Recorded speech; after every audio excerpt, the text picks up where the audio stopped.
साथ ही एक बार ये रिपोर्ट देखें और वीडियो को शेयर ज़रूर करें। जय भीम। गुरुवार को लोकसभा में विपक्ष के नेता राहुल गांधी ने मुंबई के धारावी में चमड़ा उद्योग कर्मियों से मुलाकात की थी। इस दौरान कांग्रेस नेता ने बताया कि उनके इस दौरे का मकसद था चमड़ा उद्योग के कामगारों को आ रही चुनौतियों को समझना।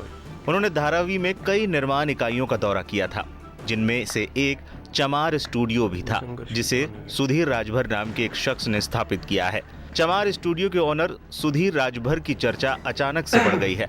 पिछले साल 2024 में सुधीर तब चर्चा में आए थे जब चमार स्टूडियो के बनाए गए एक सोफे में मशहूर पॉप स्टार रिहाना बैठी हुई नजर आई थी। मुंबई के छोटे से चॉल से शुरुआत कर कैसे सुधीर ने एक लग्जरी ब्रांड बना दिया, इसकी चर्चा खूब हो रही है। साथ ही उनके स्टूडियो के नाम की भी खासी चर्चा है। लोग जानना चाहते हैं कि चमार शब्द को ब्रांड बनाने वाले सुधीर ने कैसे खड़ी की करोड़ों की कंपनी। कौन है चमार स्टूडियो वाले सुधीर राजभर? उत्तर प्रदेश के जौनपुर से है सुधीर राजभर का परिवार। सुधीर राजभर के पिता जौनपुर में ही मजदूरी किया करते थे। सुधीर के पिता काम की तलाश में मुंबई शिफ्ट हुए थे। सुधीर राजभर की शुरुआती पढ़ाई लिखाई मुंबई में ही हुई है। 10वीं के बाद सुधीर राजभर ने फाइन आर्ट्स की पढ़ाई की। मुंबई में ही सुधीर ने 5 साल तक फाइन आर्ट्स की पढ़ाई की। सुधीर राजभर ने 2018 में चमार स्टूडियो खोला था।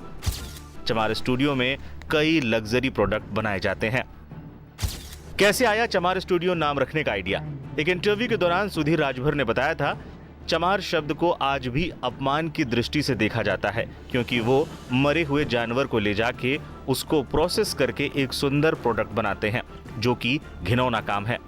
जब भी हम घर जाते हैं तो हमें भर और चमार कह के बुलाया जाता है। मुझे लगा क्यों ना इस अपमानजनक शब्द को ही ब्रांड बना दिया जाए। आज चमार स्टूडियो एक सफल ब्रांड बन चुका है। दलित कारीगरों के कौशल से बने रिसाइकल रबर से बैग और एक्सेसरीज तैयार किया जाता है।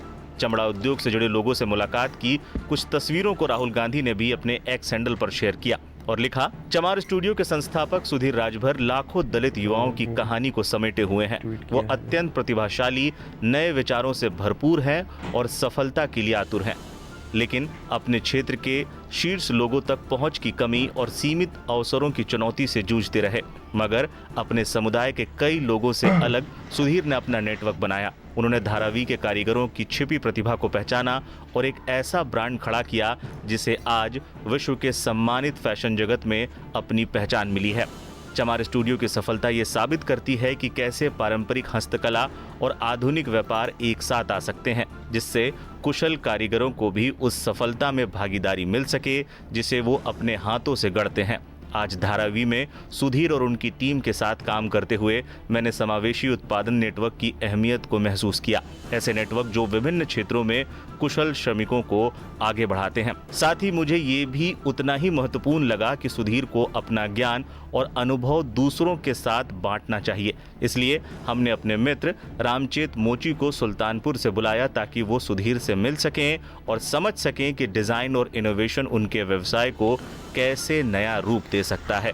मैंने लोकसभा में कहा था कि खुशहाल भारत का निर्माण समृद्धि और हिस्सेदारी के मॉडल से ही संभव है। चमार स्टूडियो की सफलता दिखाती है कि ये मॉडल काम करता है और मैं चाहता हूं कि ऐसा मॉडल पूरे भारत में लागू हो।